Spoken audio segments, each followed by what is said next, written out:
Hi, I'm the Mad Computer Scientist. On this channel, I discuss math, computer science, and technology topics that are of interest to me.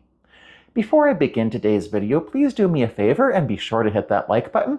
Be sure to hit subscribe if you have not already, and be sure to comment if you find this content useful and share it out to your friends and family. Today we're going to discuss AI and legal issues. Now, a lot of the legal issues surrounding AI happen to be legal and not really tech issues. Some of them have been settled and some of them have not. One of the biggest legal issues regarding AI is the issue of copyright infringement.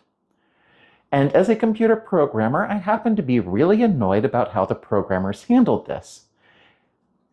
They are correct that they need a lot of data in order for their large language models to work. How they got this data was by ignoring copyrights and even ignoring old technologies like robots.txt to get as much data as possible. And of course, they knew they were doing this. Did they have to do this? No, they didn't. Why do they not have to do this for the large language models that generate text? Well, that's quite simple. There was already enough public source and free domain content out there that they didn't need to infringe on anyone's copyright.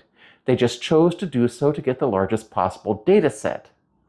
The truth is they could have taken a little bit longer, been a little bit more careful about how they source their data, and we wouldn't have any artists complaining about artificial intelligence infringing on their copyright.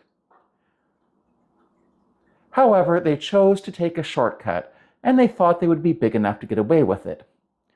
And legally, so far, they kind of have. Courts have ruled that wholly generated artificial intelligence content cannot be copyrighted. But there's a lot of gray area when it comes to content where AI is used to generate human-generated content. And well, I think this will be interesting to see how it plays out in the courts. I'm not going to pretend I know how the lawyers and judges are going to decide this, because being a computer scientist definitely does not mean I'm a lawyer, and being a lawyer is definitely a much different field of expertise. One of us knows about algorithms, the other one of us knows about laws, and I'll stick to algorithms, thank you very much. Thanks for tuning in.